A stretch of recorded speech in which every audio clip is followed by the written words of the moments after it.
Hello. Bhagat ji सत्साई बहन जी। भगत जी एक शंका की हुई है 2-3 दिन पहले। बताओ जी आपकी ये भी 4 तारीख में वो आपने शंका समाधान करा था ना गुरु जी का, कोई कबीर के रूप में वो अलग है वो अलग है। तो हमने जहाँ दरबार लगा रखा है हमारे पास दो तस्वीर तो वैसी है।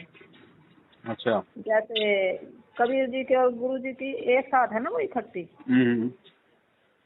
और एक वैसी है जैसे गुरु जी के 5वें हैं गुरु जी के। तो ये ठीक है दरबार में? देखो बहन जी, बात ऐसी है, हमने गुरु और गोविंद यानी जो फोटो हम देखते हैं दाढ़ी मूछ वाली, और जो फोटो हम अपने गुरु जी की देख रहे हैं, हमने दोनों को एक ही मानना है। अगर हम दोनों को अगर हम अलग अलग मानेंगे तो दिक्कत है। अगर हमने उनको एक मान लिया कि ये वही कबीर परमात्मा है जो 650 साल पहले आया था, तो उसके बाद अगर हमने एक मान लिया और गुरु जी को ही यदि हमने कबीर परमात्मा मान लिया, तो दूसरी फोटो को रखने का कोई मतलब ही नहीं हमारे घर में। और फिर भी मान लो अगर किसी मजबूरीवश रखी है, हम उसको नहीं ऐसे वो कर सकते कहीं पे, तो कोई बात नहीं, वो रखी रहेगी। हमारे भाव नहीं होने चाहिए उसमें, फोटो में हमारे भाव केवल अपने गुरुदेव में होने चाहिए। मैं अपनी बताऊंगी अब वो भाई पवन भगत जी। जब मैं हिसार गई थी तारीख पे 2 बार गई थी मैं, है ना। तो मतलब मेरे टाइम तो याद ना, मतलब हो गया होगा 2.5-3 साल तक पहले आई काफी, जब तो मैंने अपने बच्चों की शादी भी ना करी थी शायद। तो जेल नंबर 2 के सामने एक कबीर जी का बहुत बड़ा वो आश्रम से बनाया हुआ है, चिनाई चल रही थी। अच्छा। तो कबीर जी की बहुत बड़ी छत पर ना एक तस्वीर लगा रखी थी।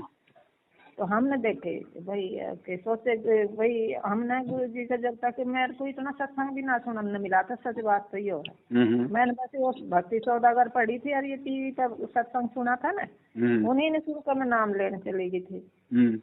तो वो देखे तो हमने देखी भाई कबीर जी के यो है, तो ये कबीर जी का बनवा रहा है ये साथ संग भगत लोग। तो हम उसके अंदर चले गए, देखा तो वहाँ पर चिनाई भी चल रही थी और एक बड़ा सा हॉल में फिर दूसरी भी ऐसी तस्वीर रख रखी थी। तो उन्हें कह रहे थे भाई प्रणाम करो, ऐसे 2-3 बंदे भी थे वहाँ। तो गुरु हमने वहाँ 100 रुपया भी, मेरे लड़का गया था साथ, उसने डाले थे 100 रुपया। और हमने भी फिर उस कबीर वाले परमात्मा को भी हमने प्रणाम कर दिया जैसे जो आप बता रहे हो। तो अभी हमने आपकी वो सुनी तो हमें ऐसा मेरे को महसूस आया कि भाई हम तो ठगे से गए। हाँ, और फिर मैं उसका कुछ ही दिन बाद मेरे को सुपना में यहीं वो कबीर वाले फोटो में अपने घर में घूमते हुए भी दिखे थे कबीर वाले। हाँ, तो जहाँ आशा तहाँ भाषा हुई, मन कर्म वचन सुमरियो हुई। और फिर जैसे हमने कमरा में तो ये लगा रखा दरबार, और बरामदा में जैसे बड़े से गद्दी से बिछा कर गद्दा वद्दा से सफेद कपड़ा पे उस पर भी बैठे हैं, और भैया ऐसे सत्संग से कर रहे हैं। तो ऐसे और मेरी ये माला है, हम जब स्मरण करते हुए मैं खाट का पाया पे टाक दूँ, है ना, जब नींद आने लगे। तो ऐसे तो कह रहे तुम्हारी माला तो पाया पे नहीं टकी रहे, अर्थ हम के भक्ति करो, ऐसे वैसे मतलब मेरे को ध्यान दूँ।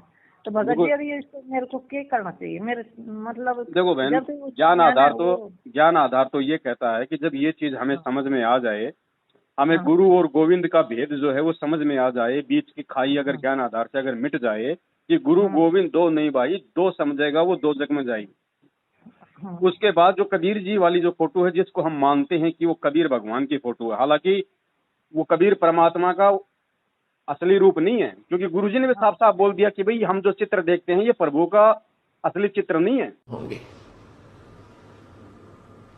अपने आत्माओं, अब तो ये दास बैठा है, यदि यहाँ परमात्मा इसी मानव शरीर तो है ही उनका, क्योंकि बनारस में 120 वर्ष रहे, और अब भी वो आ जाते।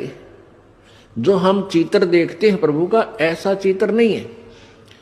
वो तो ना जाने कितने स्वरूप है उस मालिक के, वो किसी भी रूप में आकर के अपना ज्ञान बताता है, अपनी प्यारी आत्माओं को अपने चरणों में लगा के भक्ति करवा के सतलोक ले जाता है।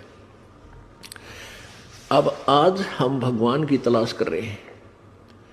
और परमात्मा क्या अनमोल वस्तु है, क्या अनमोल है, कितना उसके अंदर गुण है। यदि आज हमें वो मिल जाए, आपके सामने आ जाए, तो आपकी क्या स्थिति होगी। एक बार सोचना, जो भक्त आत्माएं हैं गहराई से सोचे। अब जैसे भूखे को भोजन सामने मिल जाए और निर्धन को सामने धन की थैली नजर आवे, तो कैसी तड़फ होगी उसकी।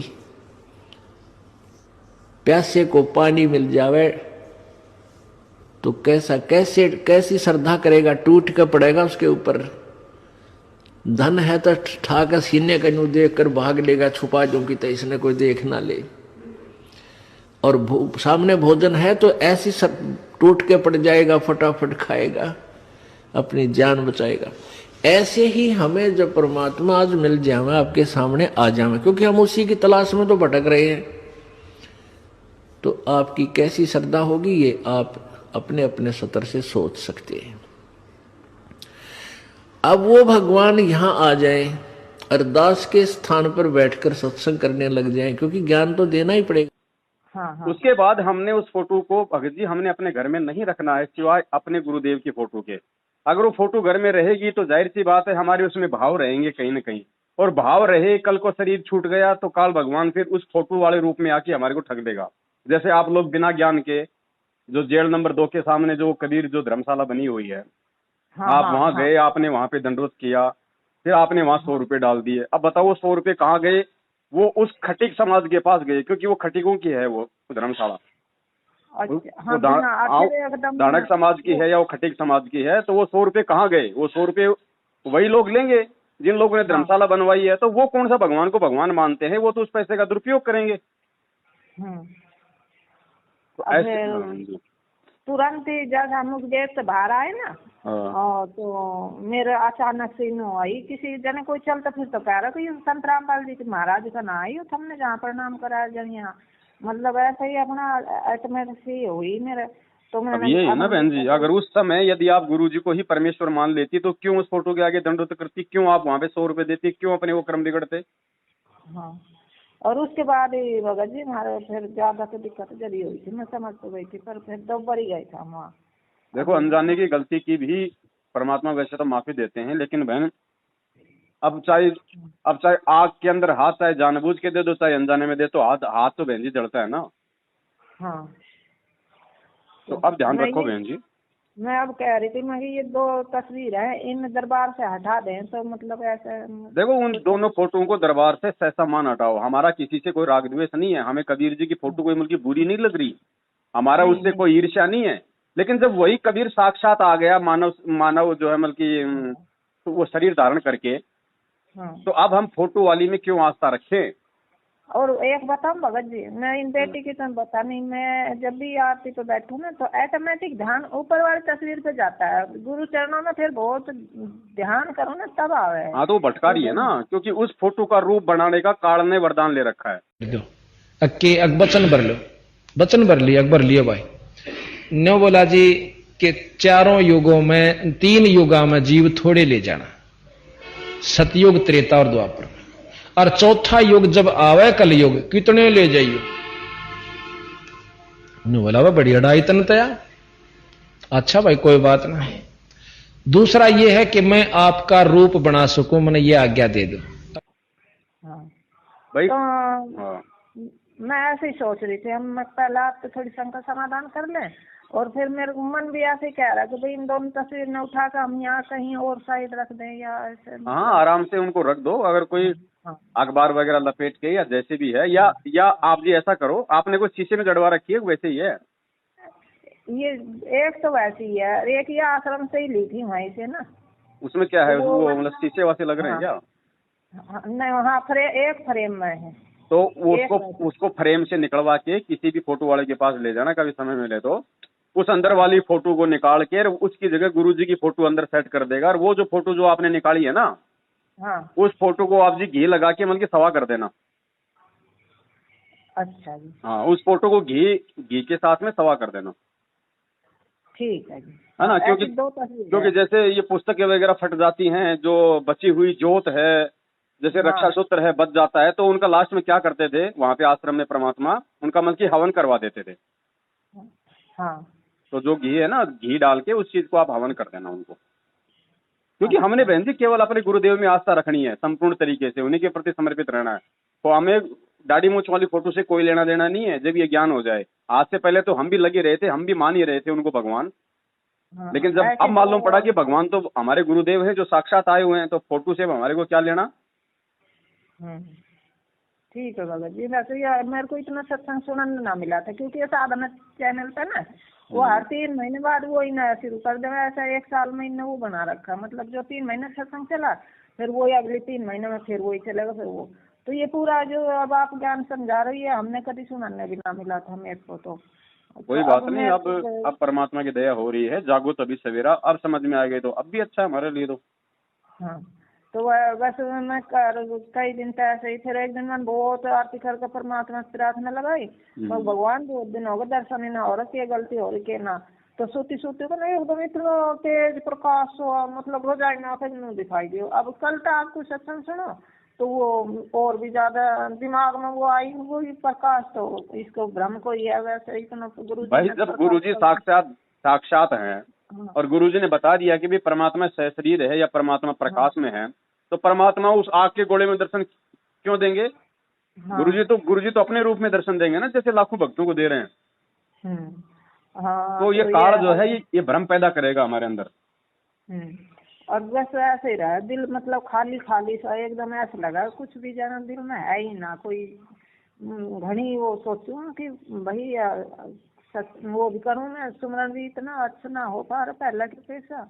और ऐसा कोई बात नहीं बहन जी, गुरुजी पे आश्रित हो जाओ, परमात्मा को ही परमात्मा मान लो, उसके बाद देखो फिर भाव भी बनेंगे, श्रद्धा भी बनेगी, मन भी लगेगा, सब कुछ होगा।